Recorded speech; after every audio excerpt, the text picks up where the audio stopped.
For the Read Aloud Day, it's really a great day where community members, government officials, business leaders come from as far as Sacramento and as close as Pacifica to come and share their love of reading and celebrate literacy. So what you'll see here is Steve Johnson, who we're very lucky was an old teacher who wanted to become a Pacifica School volunteer, working with some older students about building a city, bearing in mind the zoning and where they may need building permits. Businesses today can't just put their business anywhere. They have to go by what the city regulates, because the city does not necessarily want you to have a business that's, say for example, right next to the airport, or perhaps right next to a freeway, or maybe not next to a school. And you probably wouldn't want to have any houses right next to a farm, because a lot of dust is gathered up, and people may not want to have the smell of cows coming through their living room. So, so you can go ahead and start putting your buildings together. Here's a big one for you. And some smaller. So there you go, there's your library. And where do you think it should go? In your multi-purpose area. So things like City Hall, Police Department, Fire Department can all go in that area. Let's see, what's that? That's a house. Why won't these things stay? Yeah, those are both houses. Why won't these things stay? Maybe it should be, no, they're the tree. Right here then. Seeds and feed. Close to the park and residential. Wait. Maybe not, because it's really loud over here. You can't rethink these things every time. Okay. Now, somebody put a restaurant right here. That's not a bad idea, because you're close to the park. People may want to eat after going to the park. You're also close enough to businesses over here where people can go to lunch. City Hall. Right. So that's not a bad place to put it. Bowling alley? Oh, well, that could be a good place for bowling alley. So what do you think of our city so far? It's pretty good. I think it's pretty good. It's not cluttered. And the only place to put the city airport tower, of course, is at the airport, so that was a good decision. When you collect all the corn, the wheat, and so on, you have to store it somewhere. So this is where you store the grain. Okay. And you just keep filling it from the top. And okay, so you put the houses over in the residential area, and you also put the school over there.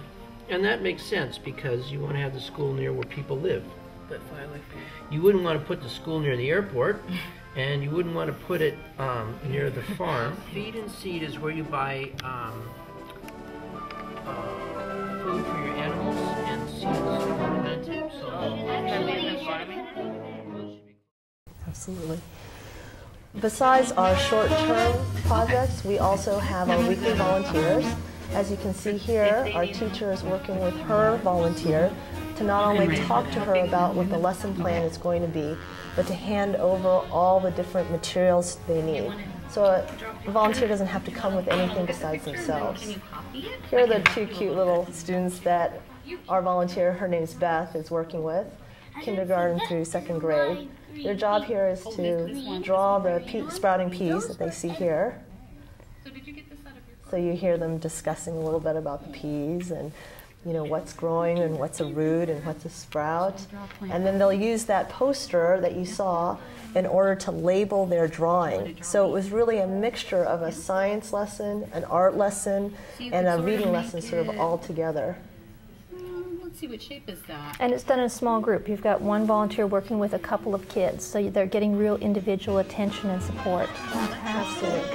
And part of the most important experience a volunteer has with a student is not so much imparting all the specific lesson plan, but just making them comfortable. And sharing their joy. You're going to see some of that here, right? With our volunteers, we have a chance to really expand the learning experience into a hands-on experience in the garden in order to advance their achievement, academic achievement. And that ties into what we're talking, what the education in Pacifica is about, and a lot of hands-on learning, engaging students. We work really closely with the district to try and support their mission and their what they are doing in the classroom. So we are additive to that and supportive to that. Yeah. Oh, looking good. Now all we need is a good sprinkling of soil. Yeah, I'm just gonna. The gardens in the Pacifica School District are really blossoming right now. We're really trying to incorporate them more into our core curriculum. There again is our teacher with her garden volunteer, Liz. Beth in the foreground with her younger students, so they both work both in the classroom and outside. And some older students working with other volunteers in the garden as well. So it's much more beyond the 3 R's. This is really getting beyond that reading, writing, and arithmetic. Absolutely. Gives hands-on. And special attention. Your teacher has 20 kids in the classroom, or 30 if they're in upper grade. And so for them to be able to get some one-on-one conversation and dialogue back and forth about what they're doing is a critical piece. What we like best, particularly about having the volunteers, is now an outdoor experience like that doesn't have to be so separated from what they're doing in the classroom, but we can really link them very closely together. I see your organization is focused on volunteering, but do you need funding as well? Is that part of what you need? Oh, absolutely. Absolutely. We are very fortunate. A majority of our funding comes from grants. We have foundations that have been incredibly supportive, as well as local businesses and direct donors. The foundations that have supported us are Woodlawn Foundation, Cisco Foundation.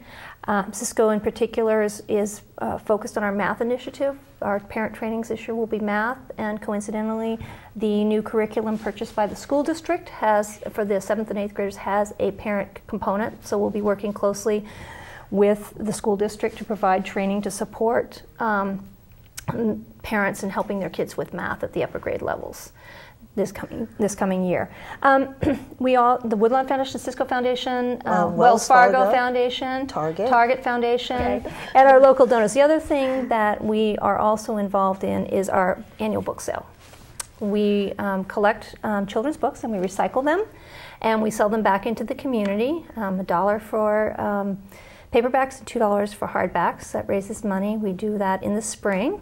Be looking for those posters come around January when you're doing your spring cleaning. That we'll take your children's books and sell them back into the community and raise some funds that way. And the books that we don't sell are donated to Sunset Ridge, which is our K-5 school.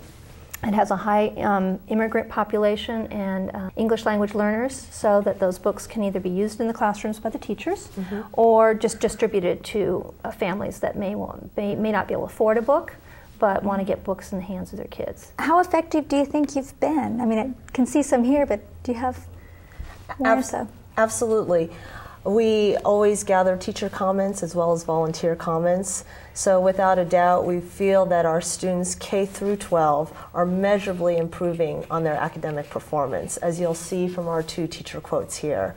One teacher quote very clearly linked her PSV volunteer coming in twice a week, working with every single student twice a week, and being able to see an increase in her math assessments that year. She wants that volunteer to come back, of course. Exactly. The second teacher quote is from Ortega School. We were very lucky to get a volunteer who was a poet to come in and work with the kids on Writer's Workshop. She said she definitely saw improvement on her struggling writers.